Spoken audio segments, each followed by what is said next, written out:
السلام علیکم۔ بات چل رہی تھی تحویل قبلہ کی کہ خانہ کعبہ کو چھوڑ کر اپنا رخ کسی اور طرف کس نے کیا۔ ہمارے تراجم نے تو یہ سارا ملبہ مسلمانوں پر ڈال دیا تھا، لیکن جب غور سے دیکھا گیا تو بقول کسی شاعر کے کہ بہت شور سنتے تھے پہلو میں دل کا، جو چیرا تو ایک قطرہ خون نہ نکلا۔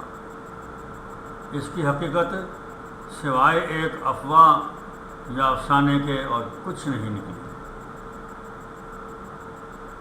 قرآن مجید میں اس واقعے کو اللہ رب العزت نے کس طرح بیان کیا ہے اور ثابت کیا ہے کہ یہ خانہ کعبے کو چھوڑ کر کسی اور طرف رخ کرنے کا جرم یہودیوں نے کیا تھا، اس کا تذکرہ سورہ بقرہ کی آیت نمبر 122 سے شروع ہوتا ہے۔ ذرا قرآن کھول لیں۔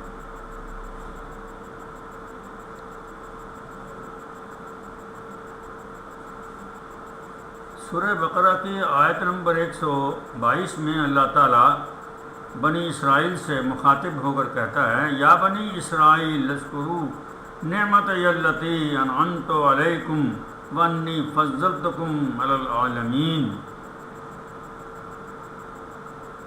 اے یہودی قوم، بنی اسرائیل، یاد کرو ہم نے تم پر کتنی نعمتیں دی تھیں، تمہیں دنیا بھر پہ فضیلت عطا کر دی تھی۔ یہ اللہ تعالیٰ نے تمہید باندھی ہے یہودیوں کو مخاطب کرنے کے لیے۔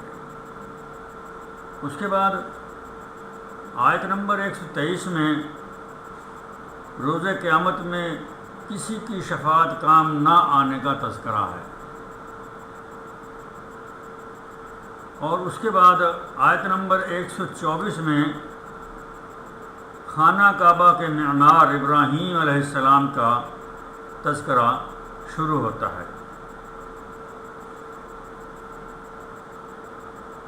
آیت نمبر 124 ہے، وَإِذِ ابْتَلَىٰ إِبْرَاهِيمَ رَبُّهُ بِكَلِمَاتٍ فَأَتَمَّهُنَّ۔ جب ابراہیم علیہ السلام کو کچھ باتوں میں اللہ نے آزما لیا تو کہا، قَالَ إِنِّي جَاعِلُكَ لِلنَّاسِ إِمَامًا، میں تمام دنیا کے لیے تجھے امام مقرر کرتا ہوں۔ یعنی ابراہیم علیہ السلام کے بعد آنے والی تمام دنیا کے لیے جناب ابراہیم علیہ السلام امام بنا دیے گئے کہ جس طرح جو کچھ یہ امام کرے گا وہ تم کرو گے۔ آپ جانتے ہیں مسجد میں بھی ایک امام ہوتا ہے ہمارا، ہم اس کے پیچھے نماز ادا کرتے ہیں۔ کبھی آپ نے امام سے پہلے رکوع کیا؟ کبھی نہیں کیا۔ کبھی آپ نے امام سے پہلے سجدے سے سر اٹھایا؟ کبھی نہیں اٹھایا۔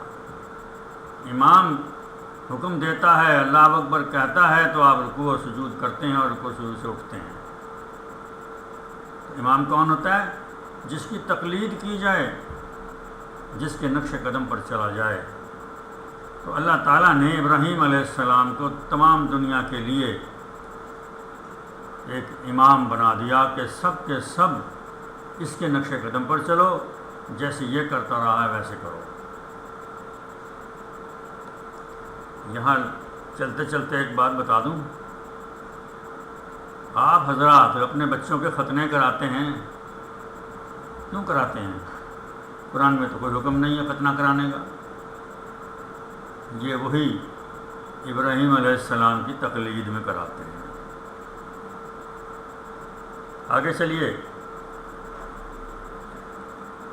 آیت نمبر 125 میں یہودیوں کو یاد دلایا گیا ہے کہ اس گھر کو ہم نے کھلا گھر مقرر کیا تھا، وہ گھر جو ابراہیم علیہ السلام نے بنایا تھا، لہذا مقام ابراہیم کو تم بھی جائے نماز بنائے رکھو۔ آیت نمبر 126 میں یہودیوں کو ابراہیم کی دعا یاد کرائی. آیت نمبر 126 وَإِذْ قَالَ إِبْرَاهِيمُ رَبِّ اجْعَلْ هَٰذَا بَلَدًا آمِنًا وَارْزُقْ أَهْلَهُ مِنَ الثَّمَرَاتِ مَنْ آمَنَ مِنْهُمْ بِاللَّهِ وَالْيَوْمِ الْآخِرِ قَالَ وَمَنْ كَفَرَ فَأُمَتِّعُهُ قَلِيلًا ثُمَّ اضْطَرَّهُ إِلَىٰ عَذَابِ النَّارِ وَبِئْسَ الْمَصِيرُ. یہ ایک دعا تھی ابراہیم علیہ السلام کی. اس کے بعد آیت نمبر 127 میں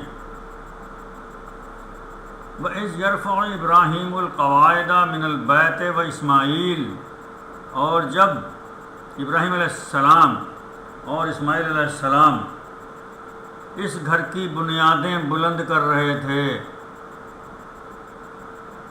یہاں پر ایک بات نوٹ کر لیں، اللہ تعالیٰ نے فرمایا ہے یرفع ابراہیم القواعد، بنیادیں یرفع بلند کر رہے تھے، بنیادیں رکھ نہیں رہے تھے. اس سے پتہ چلتا ہے کہ یہ خانہ کعبہ اس سے ابراہیم علیہ السلام سے پہلے بھی موجود تھا. 127 اس کے بعد اللہ تعالیٰ نے اس گھر کے متعلق جو کچھ کہا وہ تو کہا، لیکن یہ بات طے کر دی کہ تمام دنیا کے لیے، اس میں انبیاء بھی شامل ہیں، جناب ابراہیم علیہ السلام امام ہے. کہنے کا مقصد یہ ہے کہ کوئی بھی شخص اس سے انکار نہیں کر سکتا کہ ابراہیم علیہ السلام ہمارے امام اور پیشوا ہیں. تھوڑی سی دیر کے لیے میں رکتا ہوں، پھر حاضر ہوتا ہوں.